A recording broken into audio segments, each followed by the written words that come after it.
जय हिंद, नमस्कार फ्रेंड। ज्योति क्लासेस में आप सभी का एक बार फिर से स्वागत है। हेलो दोस्तों, कैसे हैं आप सभी? आई होप आप सभी बहुत ही अच्छे होंगे, स्वस्थ होंगे, स्टडी अपनी कंटिन्यू कर रहे होंगे। चलते हैं हमारी आज की मॉर्निंग की क्लास की तरफ। सभी को सुप्रभात, गुड मॉर्निंग।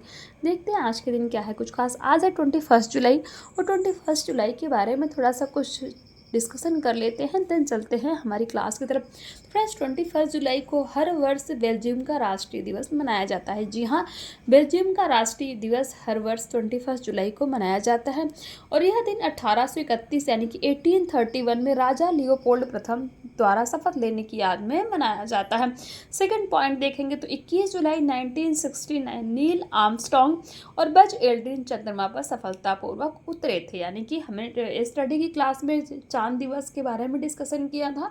तो 20 जुलाई को वो चंद्रमा पर गए थे, यानी कि उन्होंने चंद्रमा पर चढ़ाई की थी और 21 जुलाई को चंद्रमा पर उतर गए थे, यानी कि पहुंच गए थे और चांद पर रहने वाले पहले इंसान बने। कौन? नील आर्मस्ट्रॉन्ग और बज एल्ड्रिन, ये दो लोग थे। तो ये हमने दो पॉइंट्स देख लिए आज 21 जुलाई के बारे में जो इम्पोर्टेंट था। अब चलते हैं हमारी क्लास की तरफ। जैसा कि आप सभी जानते हैं, चैनल के माध्यम से हम कर रहे हैं होम साइंस की सीरीज, जिसमें क्लास 6 से 12 की बुक को कवर कर रहे हैं और अभी तक क्लास 6 to 11 तक की पढ़ाई हमारी कंप्लीट हो गई है। हम आ गए क्लास 12 में। आई होप आपने हमारी सारी प्रीवियस क्लासेस देखी होगी। नहीं देखे तो प्लेलिस्ट में जाइए। क्लासेस वाइज प्लेलिस्ट आपको प्रोवाइड कराई गई है, जिनके माध्यम से आप अपने हर एक कॉन्सेप्ट को क्लियर कर सकते हैं, क्योंकि सारे ही टॉपिक हमने बहुत ही डिटेल में पढ़े हैं और इतने डिटेल में पढ़ने का एक ही उद्देश्य है, एक बार आप इस सीरीज़ को देखिए, समझिए, ताकि होम साइंस से रिलेटेड जितने भी आपके डाउट हैं वो सारे ही क्लियर हो जाएं। चाहे आप किसी भी क्लास के लर्नर से किसी कॉम्पिटिटिव एग्जाम की प्रिपरेशन कर रहे हैं या फिर किसी फील्ड में होम साइंस से अपना करियर देख रहे हैं, सभी के लिए सीरीज़ काफ़ी हेल्पफुल होने वाली है। तो प्लीज़ फ्रेंड, चैनल पर फर्स्ट टाइम विजिट किए, चैनल को लाइक शेयर और सब्सक्राइब कर दें। साथ ही अपना फीडबैक भी हमें कमेंट के माध्यम से बताएं, क्योंकि आपकी हर एक फीडबैक से हमें बहुत ही मोटिवेशन प्राप्त होता है। प्लीज़, और जितने भी हमारे होम साइंस के लर्नर्स हैं, आप सभी से रिक्वेस्ट है उनके पास तक इस क्लास को आप फॉरवर्ड कीजिए, उनको पहुंचाइए, ताकि वो भी हमारी इस सीरीज़ से लाभान्वित हो सकें, इस सीरीज़ का लाभ वो प्राप्त कर सकें। तो ये तो हमने बातें कर ली अपने सीरीज़ के बारे में कि हम क्या पढ़ रहे हैं और क्यों पढ़ रहे हैं, उसका उद्देश्य क्या है। अब चलते हैं हमारी क्लास की तरफ कि आज की क्लास में हम करने क्या वाले हैं। बट फ्रेंड, आज की क्लास करने से पहले प्रीवियस क्लास का रिवीजन कर लेते हैं, देन चलते हैं आज की क्लास की तरफ। तो प्रीवियस क्लास में हमने किया था फैशन उद्योग में व्यापार के स्तर देखे थे। तो फैशन उद्योग में व्यापार के 3 स्तर देखे थे। पहला था खुदरा संगठन, दूसरा क्रय एजेंसी और तीसरा था निर्यात उद्यम व्यापारी। और निर्यात उद्यम व्यापारी भी जो था, इसमें भी 2 प्रकार के व्यापारी होते हैं। कौन से? क्रय एजेंट और दूसरा कौन सा है? उत्पादन व्यापारी हैं। तो 2 तरह के व्यापारी भी हमने देखे थे। फिर हमने फैशन व्यापार में लक्षित बाजार देखा था और बाजार को कितने वर्गों में विभाजित किया जा सकता है। तो 4 तरह के वर्ग देखे थे। जनांकीय विभाजीकरण, दूसरा भौगोलिक विभाजीकरण, तीसरा हमारा था मनोवृत्तिपरक विभाजीकरण, चौथा जो हमने बाजार का विभाजन देखा था व्यवहारगत विभाजीकरण। और व्यापार के लिए सही बातें, मतलब हमने कुछ पॉइंट्स देखे थे कि जो व्यापार करना चाहते हैं उनको किन किन चीज़ों का नॉलेज होना, जैसे कि सही व्यापार कैसे चलाना है, बिजनेस सही तरीके से करना है, सही स्थान का चुनाव, सही समय पर, सही मात्रा में, सही मूल्य पर, सही संवर्धन यानी कि राइट प्रमोशन पर। तो ये सारी चीज़ें हमने देखा था कि एक व्यापारी के लिए जो जो पॉइंट्स इंपॉर्टेंट होते हैं। फिर हमने डिस्कस किया था फैशन डिजाइन और व्यापार का महत्व। फैशन के खुदरा संगठन देखे थे, जिसमें हमने छोटा एकल इकाई देखा था, ये आप स्क्रीन पर देख पा रहे होंगे। विभागीय स्टोर देखा था, स्टोर श्रृंखला, इन सभी को हमने बहुत ही डिटेल में किया था। और साथ ही साथ फैशन व्यापार के प्रमुख विभाग देखे थे, जो कि आप स्क्रीन पर देख पा रहे होंगे। तो इस सभी के बारे में हमने चर्चा की थी। तो वैसे तो हमारी क्लास मैक्सिमम हो गई थी, मतलब ये चैप्टर कंप्लीट, लेकिन थोड़ा सा फ्रेंड्स रह गया था, तो आज उसी के बारे में पढ़ेंगे। देन नेक्स्ट क्लास में हम करेंगे इसी से रिलेटेड क्वेश्चन आंसर्स की प्रैक्टिस। अब देखते हैं जीविका के लिए तैयारी। तो फैशन डिजाइनर और व्यापार में सफलता के लिए डिजाइनरों, व्यापारियों और बाजार चलाने वालों में 3 कौशलों का होना आवश्यक है। जी हाँ, जो भी फैशन डिजाइन और व्यापार में सफलता प्राप्त करना चाहते हैं, तो उनके व्यापारियों और बाजार चलाने वालों में 3 कौशल यानी कि 3 क्वालिटीज़ होना चाहिए। वो क्या है? पूर्वानुमान योग्यता है, यानी कि फोरसेस्टिंग एबिलिटी। दूसरा है विश्लेषणात्मक योग्यता, यानी कि एनालिटिकल एबिलिटी, तीसरा जो है संप्रेषण योग्यता यानी कि कम्युनिकेशन एबिलिटी। तो ये तीनों योग जो है गुण होना आवश्यक होता है। अब इन सभी को डिटेल में पढ़ लेते हैं। तो पूर्वानुमान योग्यता का क्या अर्थ है? तो फैशन की प्रवृत्ति के संबंध में पूर्वानुमान की योग्यता इस जीविका का आवश्यक भाग है। इससे विगत एवं वर्तमान प्रवृत्ति के आधार पर भावी फैशन प्रवृत्ति का अनुमान लगाया जा सकता है। दूसरा विश्लेषणात्मक योग्यता यानी कि एनालिटिकल एबिलिटी। तो फैशन व्यापारी में अपनी पूंजी और योग्यता का विश्लेषण करने की योग्यता होनी चाहिए। यानी कि जो फैशन का व्यापारी है, जो फैशन करना चाहता है, फैशन में अपना व्यापार बिजनेस करना चाहता है, तो उसमें अपनी पूंजी और अपनी योग्यता का विश्लेषण करने की योग्यता होनी चाहिए। यानी कि दूसरों को बता सके, उसका एनालिटिकल कर सके, उसे संपूर्ण अर्थव्यवस्था एवं अपनी विशिष्ट कंपनी की अर्थव्यवस्था की भी जानकारी होनी चाहिए। उसे यह समझ भी होनी चाहिए कि किस प्रकार कुछ शैलियाँ उपभोक्ता के बजट में समा सकेंगी। उनमें जटिल समस्याओं को सुलझाने की योग्यता होनी चाहिए जिससे वे लाभ सुनिश्चित कर सके हैं। तीसरा है संप्रेषण योग्यता यानी कि कम्युनिकेशन एबिलिटी। तो उनमें निर्माता के साथ मूल्यों को तय करने के लिए बातचीत करने की योग्यता और इसके लिए वे प्रायः विज्ञापन देते हैं और उपभोक्ताओं को व्यक्तिगत रूप से पत्र भी लिखते हैं। इन सब के लिए अच्छे संप्रेषण कौशल का होना आवश्यक है। सीधी सी बात है, जब बातचीत अच्छा कर सकेगा कोई भी व्यापारी तभी तो वो अपना बिजनेस चला सकता है ना। तो ये हमने 3 तरह की कौशल यानी कि 3 तरह की योग्यता देखे किसके लिए, जो एक व्यापारी बनना चाहता है, किसमें, फैशन डिज़ाइनिंग के फील्ड में। नेक्स्ट हमारा जो टॉपिक है फैशन डिज़ाइनर और व्यापार से संबंधित शैक्षिक योग्यता क्या होनी चाहिए। यानी कि जो भी व्यक्ति फैशन डिज़ाइनर से संबंधित व्यापार करना चाहता है उसके ये क्या एलिजिबिलिटी क्राइटेरिया है या क्या शैक्षिक योग्यता उसको होनी चाहिए, देख लेते हैं। फैशन डिज़ाइनर तथा व्यापार से संबंधित शैक्षिक योग्यताएं निम्नलिखित है। पहला है फैशन डिज़ाइनर बनने के लिए फैशन डिज़ाइनिंग में 2 वर्षीय एसोसिएट या 4 वर्षीय स्नातक यानी कि ग्रेजुएट उपाधि प्राप्त करने की आवश्यकता होती। जब फैशन डिजाइनर्स को अपना व्यापार या स्टोर खोलना होता है तब उनके लिए फैशन डिजाइनिंग में स्नातक के साथ व्यापार यानी कि बिजनेस, विपणन, मार्केटिंग अथवा फैशन व्यापार की डिग्री लेना अधिक लाभप्रद होता है। तीसरा पॉइंट है फैशन व्यापार में प्रमाण पत्र यानी कि सर्टिफिकेट या डिप्लोमा कोर्स लगभग 6 माह से 1 वर्ष का होता है।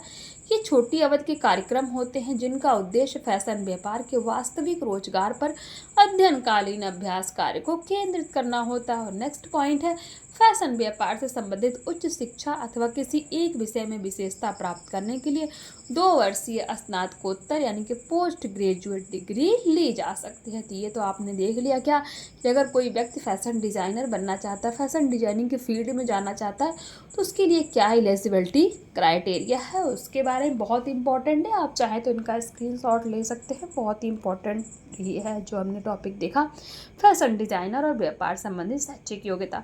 अब नेक्स्ट टॉपिक देख लेते हैं। तो फैशन डिज़ाइन और व्यापार का कार्य क्षेत्र हम देखते हैं। तो वर्तमान में अनेक लोग फैशन उद्योग में आय के आकर्षक अवसरों के कारण इसमें जीविका पाना चाहते हैं।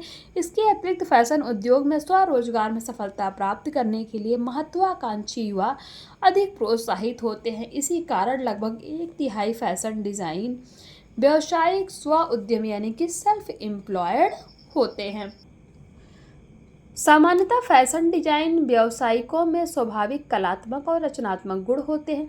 वे अपनी रचनात्मक और कलात्मक प्रतिभा का उपयोग विभिन्न फैशन के क्षेत्रों में अद्वितीय डिजाइन और संकल्पनाओं की रचना में करते हैं। आजकल फैशन डिजाइनर व्यावसायिकों की मांग विभिन्न प्रकार के उद्योगों से है। कौन से उद्योगों से? विभिन्न प्रकार के उद्योगों से। वर्तमान में फैशन डिजाइन के क्षेत्र में अनेक जीविकाएं उपलब्ध हैं। कुछ लोकप्रिय फैशन डिज़ाइन जीविकाएं निम्नलिखित हैं। दृश्य व्यापार डिज़ाइन, ये निम्न कार्यों के लिए उत्तरदायी होते हैं। ध्यान दीजिएगा, पहला क्या है? दृश्य यानी कि दिखने वाला डिज़ाइन है दृश्य व्यापार डिज़ाइन। शोकेस में प्रदर्शन, दुकानों में सामान की व्यवस्था, आकर्षक प्रचार वाक्यों की रचना, पुतलों को आकर्षक ढंग से सजाने और प्रदर्शन का कार्य करना। नेक्स्ट, विज्ञापन अभियानों का नेतृत्व करना और कपड़े रखने की व्यवस्था। ये किसके अंतर्गत आता है? दृश्य व्यापार डिजाइनर। आप समझिए एग्जाम्पल से, जब हम किसी भी शॉप में जाते हैं या फिर किसी शोरूम में जाते हैं, आप देखते हैं ना वो लगे होते हैं स्टैचू, तो उनको कपड़े पहना पहना करके वो लगे होते हैं, तो देखने में कितने अच्छे लगते हैं। तो वो किसके अंतर्गत आते हैं? वही दृश्य व्यापार डिज़ाइन के अंतर्गत आप इसको समझ सकते हैं। कोई सामान बेचना है, कोई कॉस्मेटिक का है, कुछ भी है, उसको दुकानों में शोकेस में सामने फ्रंट में लगा करके रखते हैं। तो ये सब किसके अंतर्गत है?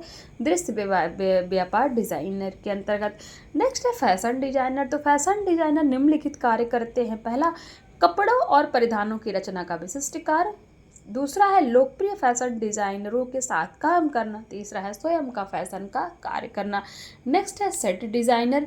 ये निम्नलिखित कार्य कर सकते हैं। चलचित्र के लिए सेट डिजाइन करना, व्यापार प्रदर्शनों और संग्रहालयों के लिए डिजाइन तैयार करना, टेलीविजन के लिए सेट डिजाइन करना, नाटकों के लिए सेट डिजाइन करना। तो ये सारे किसके अंतर्गत आते हैं? Set designer. और नेक्स्ट है आंतरिक डिजाइनर। आंतरिक डिजाइनर का प्रमुख लक्ष्य कार्य को पूरी तरह निर्देश के अनुरूप करना होता है।